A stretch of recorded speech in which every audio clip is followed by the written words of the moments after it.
Hello students, welcome back to DB classes. तो आज हम स्टार्ट करने जा रहे हैं क्लास 10th का चैप्टर स्टैटिस्टिक्स। स्टैटिस्टिक्स जो है वो मैथमेटिक्स की एक ऐसी ब्रांच है जो हमें अलग अलग डेटा को स्टडी करने में हेल्प करती है। ओके, तो डेटा अब क्या है? डेटा है कोई भी आपकी ऑब्जर्वेशन, कोई भी आपने जो कलेक्शन है आपके ऑब्जर्वेशंस की, उसे आपने स्टडी करना है। अब ये ऑब्जर्वेशंस कैसी हो सकती है? जैसे कि आप अपना वेट नोट कर रहे हो हर हफ्ते के बाद कि इस हफ्ते मैंने इतना वेट गेन किया, या इस हफ्ते मेरा वेट कांस्टेंट रहा है, या लूज किया है मैंने वेट। तो ये सारी चीजें आप नोट कर रहे हो, ये सारी हैं ऑब्जर्वेशंस, और इन्हें हम कलेक्टिवली क्या बोल सकते हैं? डेटा। अब आप ये नोट क्यों कर रहे हो? ये पता करने के लिए कि मैंने कितना वेट गेन किया या फिर कितना वेट लूज किया, और अगर सेम भी रह गया तो भी आपको ये इन्फॉर्मेशन ही मिलेगी। ठीक है, कि आपने एक डेटा को स्टडी किया अपना डिजायर्ड रिजल्ट जो है वो पाने के लिए, अपनी डिजायर्ड जो आपको स्टडी करनी थी उसे करने के लिए। ठीक है, तो स्टैटिस्टिक्स हमें हेल्प करता है इस तरह के बहुत सारे डेटा को स्टडी करने के लिए और अपने मनचाहे रिजल्ट जो है पाने के लिए। तो क्लियर है कि स्टैटिस्टिक्स हमें कैसे हेल्प करता है। अब हम देखते हैं कि इस चैप्टर में हमने कौन कौन से टॉपिक जो है, कौन कौन सी चीजें हैं वो सीखनी है। तो टेबल ऑफ कंटेंट मैंने आपके लिए तैयार की है, जिसमें सबसे पहले है बेसिक्स।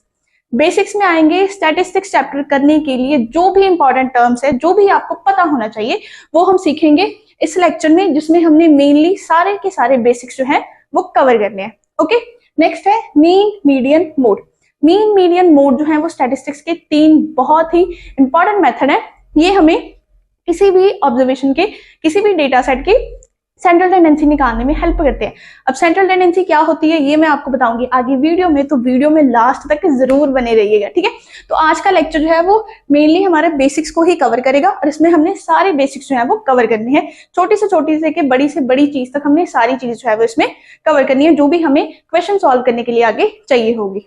ओके, तो अब आते हैं हमारे चैप्टर के नाम पे, जो कि है स्टैटिस्टिक्स। अब स्टैटिस्टिक्स है क्या? Statistics may be defined as the study of collecting, presenting and analyzing numerical data। कि स्टैटिस्टिक्स जो है उसे हम डिफाइन कर सकते हैं कि हमने डेटा को कलेक्ट किया, देन उसे प्रेजेंट किया, देन एनालाइज किया। ये सारी जो स्टडी है इसे हम स्टैटिस्टिक्स में इंक्लूड करते हैं, कि इसमें हम स्टैटिस्टिक्स में पढ़ते हैं। अब डेटा मैंने आपको एग्जांपल दी कि आप अपना वेट नोट कर रहे हो हर वीक के बाद। ठीक है, अब आपने क्या किया, आपको अपने लास्ट मंथ की मैथ की परफॉर्मेंस देखनी है कि मैंने कितना मतलब अच्छा परफॉर्म किया या कितना मैंने बुरा परफॉर्म किया, या मैं एवरेज रह गया। ठीक है, तो आपने क्या किया, लास्ट मंथ में आपके जितने भी मैथ के टेस्ट हुए आपने उन सभी के मार्क्स अपने लिख लिए कि इस टेस्ट में मेरे इतने मार्क्स आए, इस टेस्ट में इतने, इस टेस्ट में इतने। अब आप ये स्टडी क्यों कर रहे हो? अपनी परफॉर्मेंस जानने के लिए। तो आप क्या करोगे, अब उसका एवरेज निकालोगे कि मेरे एवरेज मार्क्स इतने आए हैं। अगर 20 मार्क्स का टेस्ट था तो मेरे एवरेज 17 तो आते ही थे। अब ये एवरेज कैसे निकाली है आपने, वो आप जानोगे आगे की क्लासेस में, आगे के टॉपिक्स में जो हमने डिस्कस करने हैं। लेकिन स्टैटिस्टिक्स मैंने क्यों एग्जांपल दी है, ताकि आपको पता चले कि हम कैसे डेटा को पहले कलेक्ट करते हैं, फिर उसे रिप्रेजेंट करते हैं, देन उसे स्टडी करते हैं अपने डिजायर्ड रिजल्ट के लिए। क्लियर है स्टैटिस्टिक्स हमें कैसे हेल्प करता है? फॉर एग्जाम्पल्स मैंने और भी आपको सिंपल से देनी है, जो कि यहाँ पे लिखी हुई है। जैसे कि number of boys and girls in a particular school, कि किसी स्कूल में कितने नंबर ऑफ बॉयज हैं, कितने नंबर ऑफ गर्ल्स हैं। ये जो डेटा है उसको भी हम स्टैटिस्टिक्स की हेल्प से अच्छी तरह से रिप्रेजेंट और एनालाइज कर सकते हैं कि कितने नंबर ऑफ बॉयज हैं और कितने नंबर ऑफ गर्ल्स हैं। जब हम लिखते हैं कि इस क्लास में 6th में 20 बॉयज हैं, 6th में 30 गर्ल्स हैं। ठीक है, गर्ल्स ज्यादा है, ऐसा होता नहीं है लेकिन यहाँ पे है। ठीक है, तो ये जो है आपका डेटा है, ये जो है आपका डेटा है, और इसे आप स्टडी करोगे कि बॉयज ज्यादा हैं या गर्ल्स ज्यादा हैं, ये जानने के लिए। ओके, ये आपकी स्टडी होगी कि मैंने जानना था कि लड़के ज्यादा या लड़कियां, लेकिन मैंने उसके लिए क्या चीज कलेक्ट की, नंबर ऑफ बॉयज और नंबर ऑफ गर्ल्स। क्लियर है? अब सेकंड एग्जांपल मैंने लिखी है ages of students in a particular university. कि कोई यूनिवर्सिटी है, उसमें आप एज ग्रुप देख रहे हो कि किस एज के जो बच्चे हैं, किस एज के जो स्टूडेंट्स हैं वो ज्यादा हैं, 18 to 20 है, 25 to 30 है, या क्या एज ग्रुप है, वो भी एक स्टैटिस्टिक्स में ही आता है data. Weight of students in a particular class. एक और एग्जाम्पल ले लो सिंपल सी, ये तो कोई भी आप एक्सपेरिमेंट ले सकते हो, कोई भी। ओके, कि आप अपनी क्लास के हर एक बच्चे का वेट नोट कर रहे हो कि एवरेज वेट जो है वो कितना है। ओके, तो आप क्या करोगे, हर एक बच्चे का वेट नोट करोगे, अमन का इतना है, किरण का इतना है, कृतांश का इतना है। इस तरह आप अलग अलग वेट्स नोट करोगे, देन निकालना क्या है कि एवरेज वेट 8th क्लास के बच्चों का कितना है। ओके, तो स्टडी हमने करनी थी एवरेज की, तो उसके लिए हमने किस चीज की हेल्प ली है? स्टैटिस्टिक्स की। क्लियर है स्टैटिस्टिक्स क्या है? आई होप कि ये जो डेफिनेशन वाला पार्ट है और विद एग्जांपल्स आपको अच्छे से क्लियर हो गया होगा कि चैप्टर का नाम क्या है और इसका मेन मोटिव क्या है।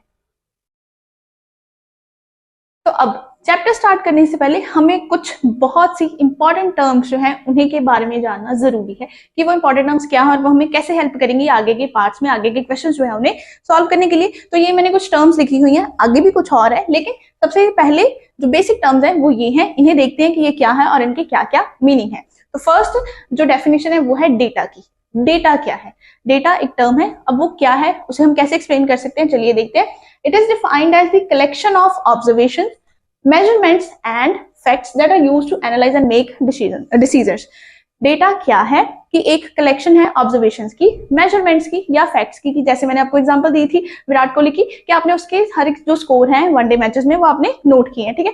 तो ये आपने डेटा कलेक्ट किया था, आपने ऑब्जर्वेशंस नोट की थी कि इस मैच में उसके इतने स्कोर हैं, इस मैच में उसके इतने हैं, इस मैच में उसके 0 स्कोर हैं। तो ये आपकी ऑब्जर्वेशन है और इसकी कलेक्शन को हम क्या बोलते हैं? डेटा। फॉर एग्जाम्पल अगर मैं लिखूं कि आपको, जैसे मैंने 5 बच्चे लिए, कोई भी रैंडम एक क्लास के 5 बच्चे लिए और मैं उनके मार्क्स नोट कर रही हूँ मैथ में आउट ऑफ 20, ठीक है।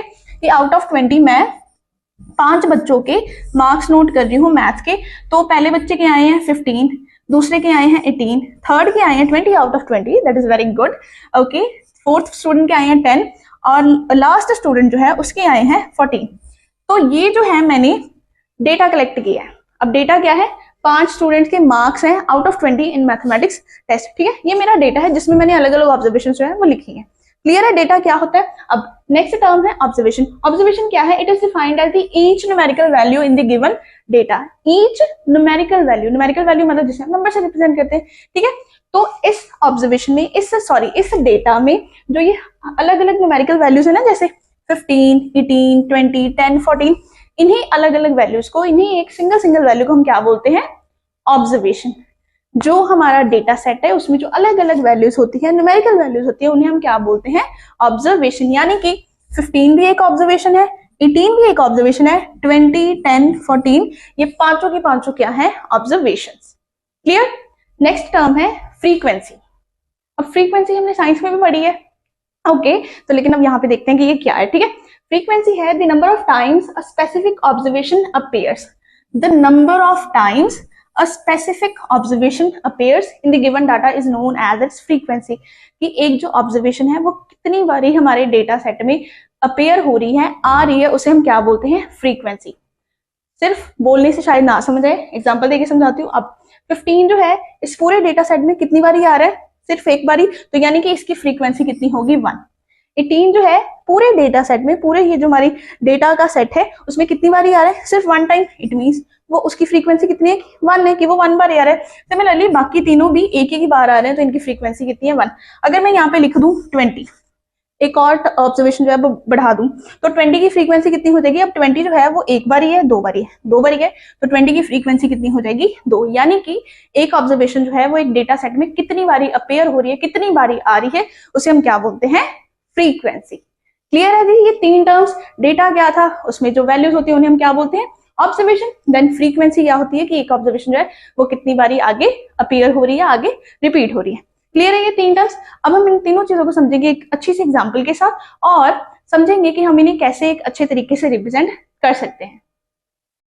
तो चलिए अब इन तीनों टर्म्स को एक अच्छी सी एग्जांपल के साथ समझते हैं विद अ सम। ओके, ये हमारे पास एक एक्सपेरिमेंट है, ठीक है। एक्सपेरिमेंट या सर्वे बोल लो कि मैंने 10th क्लास के 10 स्टूडेंट्स का वेट नोट किया है, ओके। कि मैंने 10th क्लास के 10 स्टूडेंट्स ऐसे रैंडमली पिक कर लिया और उनका मैंने वेट जो है वो मेजर कर लिया। तो मेरे पास वैल्यू आई है कि पहले स्टूडेंट का 45 kg है, वेट जो है वो किलोग्राम में, ये मैंने लिखा हुआ है, ठीक है। तो पहले स्टूडेंट का 45 kg वेट है, सेकंड का 40, देन 42, 50, 45, 45, इस तरह से अलग अलग 10 बच्चों के ये वेट्स हैं, ठीक है। अब ये जो मैंने डेटा लिखा है ये मैंने ऐसे ही लिखा है कि जैसे जैसे मैं बच्चों के पास जाती गई, जो मैंने चूज किए थे उनका वेट देखा कि कितना है, उनके नाम के सामने लिख दिया। कि जिस तरह मैंने नोट किया है ऑब्जर्वेशंस को, उसी तरह अगर मैं उसे लिख दूं तो उस तरीके को हम क्या बोलते हैं? Raw data. क्या बोलते हैं? Raw data. कि जैसे मैंने सर्वे किया या एक्सपेरिमेंट किया उसकी वैल्यू मैंने एज इट इज लिख ली, तो उसे हम क्या बोलेंगे? रॉ डेटा या फिर अनग्रुप्ड डेटा, या फिर अनग्रुप्ड डेटा। कि मैंने ऐसे बस लिख ली हैं वैल्यूज, कोई मैंने इन्हें अरेंज नहीं किया, बस जैसे मैंने एक्सपेरिमेंट या सर्वे किया मैंने एज इट इज उसे नोट कर दिया, ठीक है। अब हमें ये तो पता है कि अलग अलग बच्चों के किसी का वेट 45 है, किसी का 40 है, किसी का 42, लेकिन ये इस तरह होगा कि अमन 45, कृतांश 40, प्रियांश 42, देन 50, इस तरह ये अलग अलग है। लेकिन क्या हम इसे एक और अच्छे तरीके से रिप्रेजेंट कर सकते हैं ताकि इसे समझना और इजी हो जाए, क्योंकि ये तो इस तरह लिस्ट बन जाएगी, यहाँ पे स्टूडेंट का नाम, यहाँ पे उसका वेट, स्टूडेंट का नाम, वेट, स्टूडेंट का नाम, वेट, स्टूडेंट का नाम, वेट, तो ये इस तरीके से होगा। लेकिन हमें इसे और अच्छे तरीके से रिप्रेजेंट करना है, तो उसके लिए मैं क्या करूंगी, अब ध्यान से देखना, ओके। उसके लिए मैंने क्या करना है, मुझे पता है कि अलग अलग वेट्स हैं, तो मैंने इन वेट्स को लिख लेना है कि कौन कौन से वेट्स हैं, ठीक है। तो यहाँ पे मैं टेबल बना रही हूँ, वेट, यहाँ पे मैंने लिखा वेट। अब वेट मैंने किस यूनिट में मेजर किया है, केजी, तो मैं लिख दूंगी वेट इन केजी, नोटेड, ओके। अब वेट की मिनिमम वैल्यू कितनी है, कौन सी सबसे कम वैल्यू है, कौन सी वैल्यू है यहाँ पे 39, तो मैंने सबसे पहले यहाँ पे वेट लिख दिया 39। नेक्स्ट वैल्यू कौन सी है, दैट इज 40, उसके बाद है 42, देन हमारे पास वैल्यू है 45, एंड लास्ट हमारे पास वैल्यू है दैट इज 50, ठीक है। कि ये अलग अलग वेट्स हैं, जब मैंने 10 स्टूडेंट्स का वेट मेजर किया था तो ये 5 वेट्स थे जो बच्चों के हैं, ठीक है। अब 39 वेट जो है, 39 केजी वेट जो है वो कितने बच्चों का है, ये मुझे पता चलेगा कि 39 जो है वो कितनी बारी अपीयर हो रहा है इस ऑब्जर्वेशंस के डेटा सेट में। यानी कि अब 39 कितनी बारी आ रहा है यहाँ पे, 39 सिर्फ 1 टाइम्स, यानी कि सिर्फ एक स्टूडेंट का जो वेट है वो कितना है 39 केजी।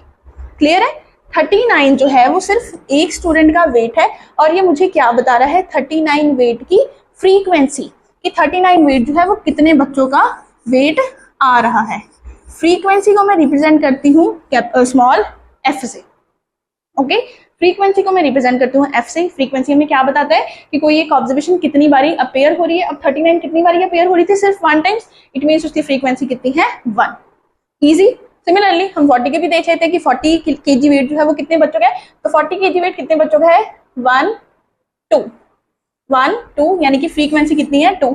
सिमिलरली 42 का, तो 42 है 1 2, सेम फ्रीक्वेंसी 2 की 2 बच्चों का वेट 42 है। 45 कितने बच्चों का है 1 2 3 एंड 4 स्टूडेंट्स का जो वेट है वो कितना है 45 केजी। लास्ट 50 केजी कितने बच्चों का है, 50 केजी है सिर्फ एक बच्चे का, यानी कि फ्रीक्वेंसी आ गई मेरे पास 1। फ्रीक्वेंसी मेरे पास कितनी आ गई 1। क्लियर है ये कि मैंने अलग अलग वेट्स की फ्रीक्वेंसी लिख दी, और मैंने इस डेटा को, जो रॉ डेटा था जो हमने रैंडमली लिखा हुआ था, उसे एक अच्छे से टेबल की फॉर्म में मैंने रिप्रेजेंट कर दिया है।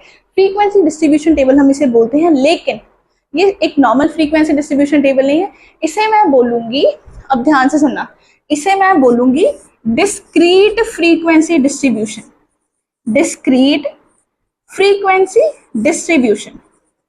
अभी आप लिखते जाओ, साथ साथ मैं बताती भी जाऊंगी क्या चीजें हैं, ओके। नोट्स बनाने बहुत जरूरी हैं, क्योंकि इस चैप्टर में ना अगर टर्म्स आपको क्लियर होगी और फॉर्मूलाज पता चल गए तो बहुत इजी है, सिर्फ आपको कैलकुलेशन का ध्यान रखना होगा, ओके।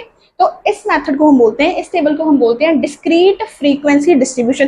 फ्रीक्वेंसी को मैंने डिस्ट्रीब्यूट किया है कि अलग अलग ऑब्जर्वेशन की कितनी फ्रीक्वेंसी थी, लेकिन इस वर्ड का मीनिंग क्या है डिस्क्रीट। डिस्क्रीट मतलब अलग अलग। ये एक अलग ऑब्जर्वेशन थी, इसकी मैंने अलग फ्रीक्वेंसी लिखी है। 40 अलग ऑब्जर्वेशन थी, उसकी मैंने अलग फ्रीक्वेंसी लिखी है 2। सिमिलरली 42 अलग थी, उसकी फ्रीक्वेंसी अलग, 45 की अलग, 50 की अलग। जब हम, ध्यान से सुनना, बिल्कुल ध्यान से, जब हम अलग अलग ऑब्जर्वेशंस की, इंडिविजुअल ऑब्जर्वेशंस की इंडिविजुअल फ्रीक्वेंसीज लिखते हैं ना इन अ सेपरेट वे, उसे हम क्या बोलते हैं discrete frequency distribution. I repeat, जब हम अलग अलग ऑब्जर्वेशंस की फ्रीक्वेंसी जो है वो अलग अलग ही तरीके से लिखते हैं, जैसे 39 के उसके सामने 40 के उसके, 42 के आगे 45 की, देन 50 की, ये ठीक है। तो इस तरह की टेबल को हम क्या बोलते हैं discrete frequency distribution table. Clear है यहाँ तक कि हमने, हमारे पास रॉ डेटा था वेट्स से बच्चों के, ठीक है, हमने उसे अच्छे से टेबल की फॉर्म में रिप्रेजेंट कर दिया। कैसे किया, फ्रीक्वेंसी लिखी किस चीज की, अलग अलग वेट्स की, जो कि हमारी ऑब्जर्वेशन है, ओके। अब इन ऑब्जर्वेशंस को हम क्या बोलते हैं, ऑब्जर्वेशंस को हम लिखते हैं एक्स आई। ऑब्जर्वेशंस को हम कैसे लिख सकते हैं एक्स आई। ये क्या है आपको आगे जाके पता चलेगा। यहाँ पे सिर्फ आप ये देख लो, किसे हम बोलते हैं एक्स आई, और फ्रीक्वेंसी को रिप्रेजेंट करते हैं एफ से, और ये पूरी जो डिस्ट्रीब्यूशन की टाइप है उसे हम क्या बोलते हैं discrete frequency distribution. I hope कि आपको यहाँ तक जो है वो अच्छे से सारी चीजें क्लियर होगी। अब यहाँ पे एक और इंटरेस्टिंग चीज है जो आप ध्यान अब दोगे, क्योंकि अब यहाँ पे अगर हम फ्रीक्वेंसी को देखें, ठीक है, फ्रीक्वेंसी की वैल्यूज कितनी है 1 2 2 4 1। अगर मैं इस फ्रीक्वेंसी का सम करूं, इस फ्रीक्वेंसी को अगर मैं ऐड करूं तो वो कितने आएंगे 1 + 2 3 3 + 2 5 5 + 4 9 9 + 1 10 10 कितने हैं 10 स्टूडेंट्स हैं और 10 ही क्या है फ्रीक्वेंसी। ये इक्वल ही आती है कि नंबर ऑफ ऑब्जर्वेशन जो है, नंबर ऑफ ऑब्जर्वेशन जो है वो फ्रीक्वेंसी के इक्वल आती है, ठीक है। तो अगर इसका हम सम करें तो ये किसकी इक्वल आएगी 10 की। और इस फ्रीक्वेंसी के सम को हम कैसे लिख सकते हैं, इस सिंबल की यूज करके, दैट इज सिग्मा। इस सिंबल को हम क्या बोलते हैं सिग्मा, और इसका हम यूज करते हैं टू सम अप थिंग्स या टू सम अप ऑब्जर्वेशंस, ठीक है। कि हम समेशन के लिए मैं लिख रही हूं, इसे हम यूज करते हैं यूज्ड फॉर समेशन,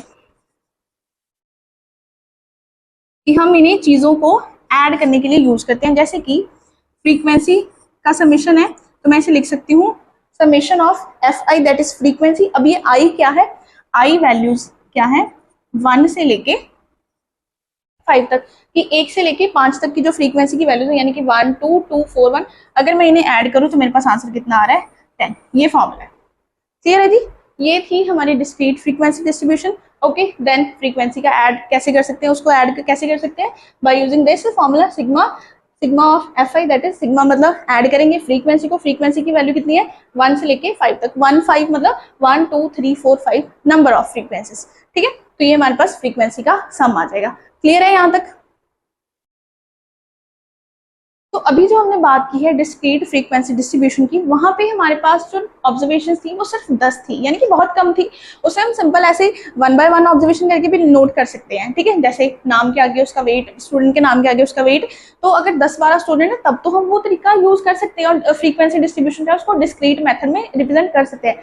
लेकिन अगर आपके पास ऑब्जर्वेशन जो है, आपके पास स्टूडेंट्स जो है वो ज्यादा है, उसी केस में कि आपने वेट जो है सिर्फ 10 स्टूडेंट्स का नहीं नोट किया, 100 स्टूडेंट्स का नोट किया मान लो, तो आप कैसे करोगे कि पहले एक लिखोगे, देन उसकी फ्रीक्वेंसी, फिर एक वेट, यानी कि ये वेट है उसकी फ्रीक्वेंसी, ठीक है, दैट इज एक्स आई। तो आप एक वेट लिखोगे उसकी फ्रीक्वेंसी, फिर एक, देन एक, देन एक, अब आप 100 तक जाओगे, अब बस कितना बड़ा टेबल बन जाएगा।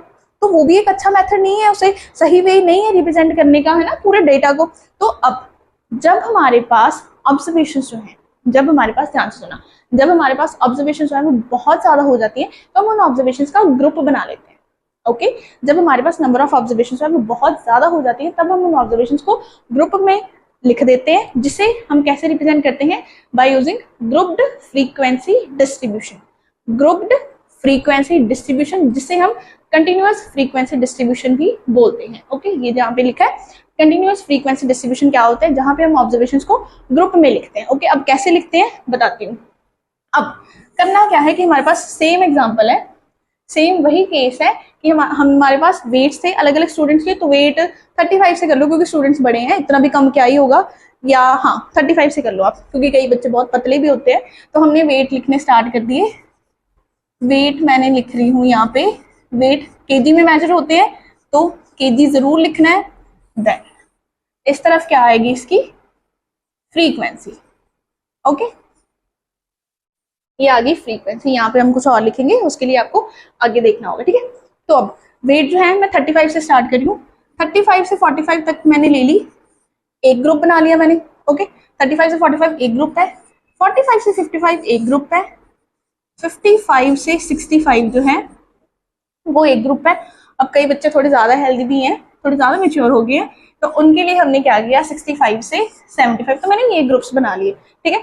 अब ऐसा नहीं है कि वेट्स जो है वो उनके ज्यादा हो रहे, नहीं, हमारे पास नंबर ऑफ स्टूडेंट्स ज्यादा है, तो हम हर एक बच्चे को हर एक ऑब्जर्वेशन के लिए ऐसे अलग अलग नहीं लिख सकते कि इस वेट के इतने मतलब ये वेट इस बच्चे का है, देन ये वेट इस बच्चे का है, तो हम ऐसे लिख सकते हैं। हमने क्या किया ग्रुप बना लिया। अब हम क्या करेंगे इस पूरे चीज में, अब इस चीज को क्या बोलते हैं ये अब जानना जरूरी है।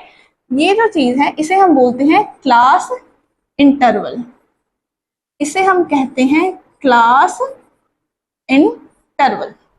क्लियर है जी, ये भी क्लास इंटरवल, ये भी, ये चारों की चारों क्या है क्लास इंटरवल। और अब हमने क्या देखना है कि इस क्लास इंटरवल के बीच जो वेट्स हैं वो कितने बच्चों के हैं, यानी कि 35 से लेके 44 तक। अब मैंने क्या बोला है 35 से लेके 44, मैंने 45 नहीं यूज किया, मैंने 45 नहीं यूज किया क्योंकि 45 में यहाँ पे नहीं काउंट करूंगी, मैं नेक्स्ट क्लास इंटरवल में काउंट करूंगी।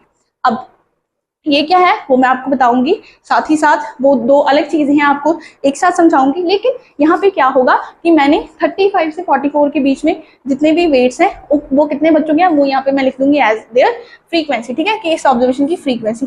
अब मान लो 100 स्टूडेंट्स थे हमारे पास, तो 35 से 45 तक वेट है सिर्फ 25 स्टूडेंट्स के, ठीक है।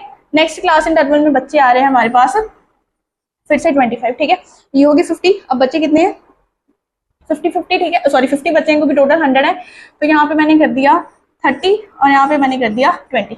25 plus 25 50, 50 plus 30 80, 80 plus 20 100। Total students जो हैं 100 है और फ्रीक्वेंसी भी का सम भी कितना है 100, ठीक है। तो यानी कि अब मैंने क्या किया, जब हमारे पास नंबर ऑफ ऑब्जर्वेशन जो है वो ज्यादा हो जाती है तब हम क्या करते हैं, उन्हें ग्रुप में कर देते हैं, ग्रुप में लिख देते हैं और फिर हम उस ग्रुप में देखते हैं कि जितनी भी वैल्यूज हैं वो कितनी बारी आ रही है, कितने बच्चों की या कितनी चीजों की आ रही है। अब देखिए हर एक एक्सपेरिमेंट के साथ फ्रीक्वेंसी जो है वो अलग अलग चीजों की होगी, ठीक है। तो यहाँ पे वेट्स कितने बच्चों के हैं 35 से 44 तक 25 स्टूडेंट्स के, 45 से 54 तक वेट कितने बच्चों के हैं 25, 55 टू 64 30 एंड देन 65 टू 64 कितने बच्चों के हैं 20। क्लियर है? इसे हम बोलते हैं ग्रुप्ड फ्रीक्वेंसी डिस्ट्रीब्यूशन, इसे हम बोलते हैं ग्रुप्ड फ्रीक्वेंसी डिस्ट्रीब्यूशन। स्टार्टिंग में लिखा भी हुआ है लेकिन यहाँ पे फिर से लिख देते हैं, okay. Grouped frequency distribution, clear है? अब यहाँ पे मैंने लिखा था कि क्लास इंटरवल है, ओके। क्लास इंटरवल में दो वैल्यूज होती हैं, एक इस तरफ होगी, एक इस तरफ होगी, एक होगी स्टार्टिंग वैल्यू और दूसरी होगी एंडिंग वैल्यू। अब वो क्या है देखते हैं इसे। क्लास इंटरवल जो है, क्लास इंटरवल में दो चीजें होती हैं, एक होती है लोअर लिमिट,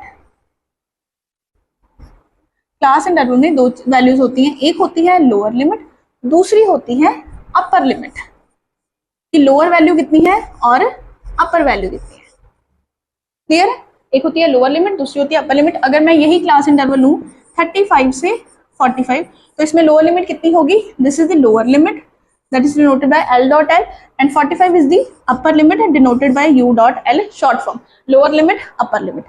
क्लियर है? ये होती है क्लास इंटरवल। अब इन दोनों के बीच में डिफरेंस है कुछ, ये 35 है, ये 45 है, तो इस डिफरेंस को हम क्या बोलते हैं, क्लास साइज। आई रिपीट, ये जो टर्म्स दिख रही है आपको इस तरह लिखी हुई, इसे हम बोलते हैं क्लास इंटरवल। इन दोनों के डिफरेंस को हम बोलते हैं क्लास साइज, जिसे मैं रिप्रेजेंट करती हूँ H से, स्मॉल h से। h जो है वो क्लास साइज है, क्लास इंटरवल का साइज होता है। यानी कि हम इसे कैसे पता करते हैं, अपर लिमिट में से लोअर लिमिट को माइनस करके। आई रिपीट, अपर लिमिट में से जब हम लोअर लिमिट को माइनस करते हैं तब हमारे पास आता है क्लास साइज। यानी कि अगर मैं इसका निकालूं तो 35 माइनस 45 इक्वल टू 10, यानी कि h जो है वो मेरी 10 की वैल्यू है, दैट इज क्लास साइज इस क्लास इंटरवल में कितना है 10 का। क्लियर है ये सारी चीजें? ग्रुप्ड फ्रीक्वेंसी डिस्ट्रीब्यूशन क्या है, क्लास इंटरवल क्या है, क्लास साइज क्या है। अब एक और चीज है, एक और चीज होती है क्लास मार्क। क्लास मार्क वो हम कैसे लिख सकते हैं वो मैं आपको नेक्स्ट स्लाइड में अब शो करती हूँ। इसे आप फटाफट से नोट कर लो या फिर स्क्रीनशॉट लेना तो आप वो भी कर सकते हो, लेकिन नोट्स के लिए बेटर है कि आप इसे नोट ही कर लो। एग्जाम्पल आपके सामने है, सारी टर्म्स लिखी हुई है कि हमने कैसे बनाया है, क्या क्या मीनिंग है इनके, ओके। तो फटाफट से नोट कर लो इसे, ठीक है। अब नेक्स्ट जो चीज है क्लास मार्क, वो मैं आपको आगे लिख के बता रही हूँ, ठीक है। तो क्लास मार्क्स जो है क्लास मार्क होता है हमारे पास, इसे हम कैलकुलेट करते हैं अपर लिमिट लोअर लिमिट को ऐड करके देन डिवाइड बाय 2। यानी कि अगर सीधी भाषा में कहें तो अपर लिमिट और लोअर लिमिट को पहले ऐड कर देना है और देन उसे डिवाइड कर देना है, यानी कि एक तरह से उसकी एवरेज निकालनी है। एवरेज हमने सीखा हुआ है पिछली क्लासेस में, छोटी क्लासेस में, ठीक है। तो हमने क्या करना है, upper limit plus lower limit upon 2, ठीक है। ये क्या रिप्रेजेंट करती है, हमारी मिड वैल्यू किसी भी क्लास इंटरवल की। अब देखो क्लास इंटरवल एक चीज थी, उसके बीच का जो डिफरेंस है उसे हम बोलते हैं क्लास साइज, और उस क्लास इंटरवल की जो सेंटर वाली वैल्यू है, मिडल वैल्यू है, उसे हम क्या बोलते हैं, क्लास मार्क। तीनों चीजें एक से ही रिलेटेड है तो बस सिंपल है, समझना भी इजी है, ठीक है। तो ये होती है मिड वैल्यू, मैं यहाँ पे लिख ही देती हूँ, mid value of class interval. CI means class interval, easy. अब वही एग्जाम्पल ले लेते हैं, 35 था और 45 था, तो इसे ऐड करेंगे, देन 2 से डिवाइड करेंगे, ये आ गया हमारा 80 और क्लास मार्क आ गया हमारे पास 40, यानी कि मिडिल वैल्यू कितनी है यहाँ पे 40। ठीक है जी, क्लास मार्क की वैल्यू आ गई हमारे पास 40। इजी है, क्या किया हमने, क्लास इंटरवल, क्लास साइज और क्लास मार्क के बारे में इन्फॉर्मेशन नोट किया। ठीक है, अब मैंने आपको बोला था कि मैंने 35 से अगर मैं 45 क्लास इंटरवल ले रही हूँ तो मैंने 44 जो है वहीं तक मैंने वैल्यूज जो है वेट की लेनी है, 45 मैंने इंक्लूड नहीं करना है। अब ये क्यों, उसे समझते हैं। अब हमारे पास दो तरह के जो ऑब्जर्वेशन है हम उन्हें लिखते हैं। ठीक है, फर्स्ट ऑब्जर्वेशन जो है उसे हम लिखते हैं, ग्रुप बनाते हैं किस तरह से, इंक्लूसिव और दूसरा होता है एक्सक्लूसिव। एक होता है इंक्लूसिव और दूसरा होता है एक्सक्लूसिव। ये क्या है इसे जानना बहुत जरूरी है, और एक बार आपने अच्छे से समझ लिया ना तो आपके जो क्वेश्चन सॉल्व करने हैं वो बहुत इजी हो जाएंगे। तो इस चीज को मैं आपको बोल रही हूँ कि बड़े ध्यान से समझना और इसके नोट्स जरूर बनाना। ठीक है, तो चलिए अब हम सीखेंगे कि कैसे हम ऑब्जर्वेशंस के ग्रुप बना सकते हैं इंक्लूसिवली और एक्सक्लूसिवली। वर्ड से ही इनके डिफरेंस क्लियर हो जाएंगे कि इंक्लूसिव में हमने सारी चीजें इंक्लूड करनी है और एक्सक्लूसिव में हमने कुछ पार्ट जो है, कुछ वैल्यू जो है उसे एक्सक्लूड करना है, यानी कि बाहर निकालना है, उसी से हमने समझना है। लेकिन सबसे पहले देखते हैं कि इन्हें हम रिप्रेजेंट कैसे करते हैं ऑब्जर्वेशंस को। ठीक है, ग्रुप्स दोनों में ही बनेंगे लेकिन अलग तरीके से बनेंगे, वो कैसे बनेंगे अब यहाँ पे आपने ध्यान से समझना है। ठीक है, तो पहले मैं लिख रही हूँ एक्सक्लूसिव। एक्सक्लूसिव किस वर्ड से बना है, एक्सक्लूड से, यानी हमने यहाँ पे कुछ तो रिमूव करना है, एक्सक्लूड करना है। ठीक है, और दूसरी टाइप है इंक्लूसिव। ओके, तो अब एक्सक्लूसिव है जिसमें अभी मैं अगर यहाँ पे लिखूंगी ना तो आपको खुद क्लियर हो जाएगा कि मैंने जो पहले ग्रुप बनाए हैं वो इसी मेथड को यूज करके बनाए। जैसे कि मैं 0 से 10 लिख रही हूँ पहले वैल्यूज, देन मैंने लिख रही हूँ 10 से 20, देन 20 से 30 और देन मैं लिख रही हूँ 30 से 40। क्लियर है जी, इस तरह की रिप्रेजेंटेशन आती है एक्सक्लूसिव ग्रुप्स में, एक्सक्लूसिव डिस्ट्रीब्यूशन। क्लियर है, अब इंक्लूसिव में आ जाओ। तो इंक्लूसिव में मैंने 0 नहीं लिखना, ठीक है, मैंने लिख दिया 1 से 10, 11 से 20, 20 से 30, देन सॉरी यहाँ पे 21 आएगा, रिपीट नहीं होना, 21 से 30, देन 31 से 40।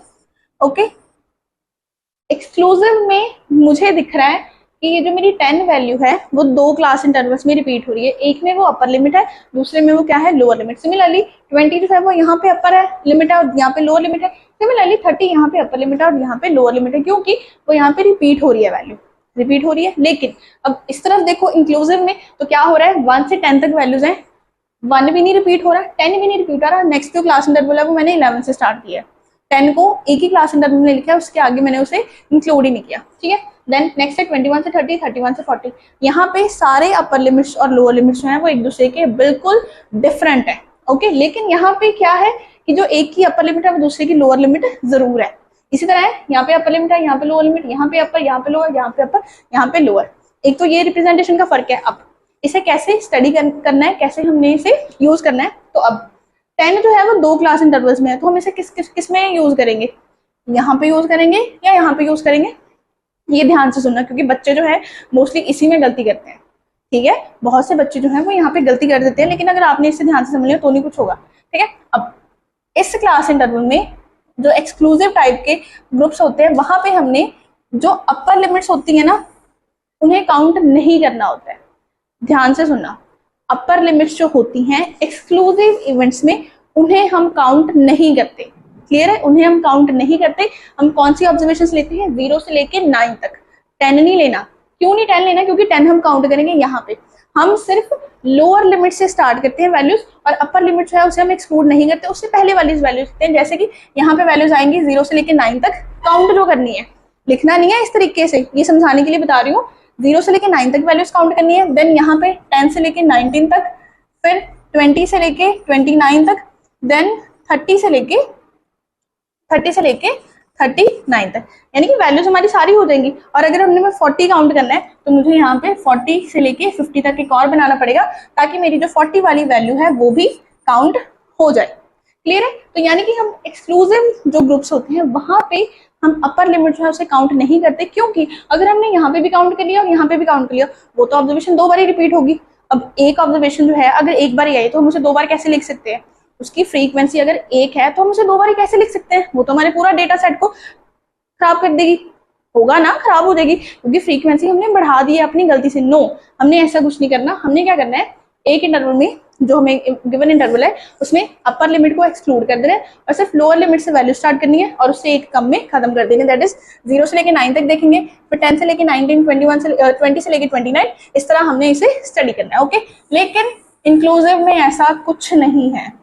इंक्लूसिव में अगर मैंने लिखा है ना 1 to 10, तो मैंने 1 से लेके 10 तक सभी वैल्यूज की, सभी ऑब्जर्वेशन की फ्रीक्वेंसी लिखनी है, ना मैंने 1 को छोड़ना है ना मैंने 10 को छोड़ना है। ओके, 1 से लेके 10 तक, 2, 3, 4, 5, 6, 7, 8, 9, इवन 10 को भी मैंने कैलकुलेट करना है कि उसकी फ्रीक्वेंसी भी मैंने लिखनी है। सिमिलरली 11 से 20, 21 से 30, 31 से 40, सभी वैल्यू की जो ऑब्जर्वेशन की जो फ्रीक्वेंसी है वो मैंने नोट करनी है। यहाँ पे हमने अपर लिमिट को क्या कर देना है, एक्सक्लूड। क्लियर है? अब इंपॉर्टेंट चीज, क्वेश्चंस में कभी कभी ऐसा होगा, जो आपने आगे हमने क्वेश्चन डिस्कस करने हैं, वहां पे क्या होगा कि आपको क्वेश्चन में इस तरह के ग्रुप्स बने हुए दिखेंगे, आपको क्वेश्चंस में इस तरह के ग्रुप्स बने हुए दिखेंगे, तो आपने क्या करना है, इसे चेंज करना है इस तरह के ग्रुप्स में, यानी कि इंक्लूसिव टू एक्सक्लूसिव आपने चेंज करने हैं उनके ग्रुप्स को। हर एक क्वेश्चन में आपने इंक्लूसिव को एक्सक्लूसिव ग्रुप्स में चेंज करना है। क्लियर है? तो ये थे हमारे वो कुछ इंपॉर्टेंट टॉपिक्स, कुछ इंपॉर्टेंट टर्म्स और कंसेप्ट जो हमें आगे स्टैटिस्टिक्स चैप्टर में यूज करने हैं। क्यों करने हैं? क्योंकि आगे मेथड्स है मीन मीडियन मोड निकालने के, ठीक है। तो उन मीन मीडियन मोड की क्वेश्चंस को अच्छी तरह से इजी वे से सिंप्लीफाई करने के लिए हमें ये सारे कंसेप्ट जो हैं वो अच्छे से क्लियर होने चाहिए थे। तो आज हमने इस लेक्चर में पूरा अपना जोर लगा दिया कंसेप्ट क्लियर करने में। तो आई होप कि आपको पक्का ये समझ आ गए होंगे, है ना, आ ही गए होंगे वैसे, क्योंकि हमने विद द एग्जांपल्स हमने डिस्कस किए हैं सारे कंसेप्ट, ठीक है। तो अब नेक्स्ट लेक्चर में हमने डिस्कस करने हैं हमारे मीन मीडियन मोड के कंसेप्ट 1 by 1 और उसके रिलेटेड क्वेश्चंस, उनके अलग अलग मेथड्स हैं वो भी सारे डिस्कस करने हैं। तो आगे के जो लेक्चर्स हैं वो भी आपने मिस नहीं करने हैं। और अगर अभी तक आपने प्रोबेबिलिटी का चैप्टर नहीं देखा है, उसके कंसेप्ट जो है वो आपको नहीं क्लियर है, कोई भी क्वेश्चन जो है वो आपने समझना है कि मैं इस तरह के क्वेश्चन को कैसे अटेम्प्ट करूं, तो आप उस लेक्चर के भी जो वीडियोस हैं वो हमारे चैनल पे देख सकते हो, जिनके लिंक जो है वो हमने डिस्क्रिप्शन में दिए हुए हैं। और भी अगर आपको किसी चैप्टर में प्रॉब्लम हुई कि कोई भी डाउट हो तो आप हमें वो भी कमेंट बॉक्स में सेंड कर सकते हो, हम उस पर भी वीडियो जरूर बनाएंगे।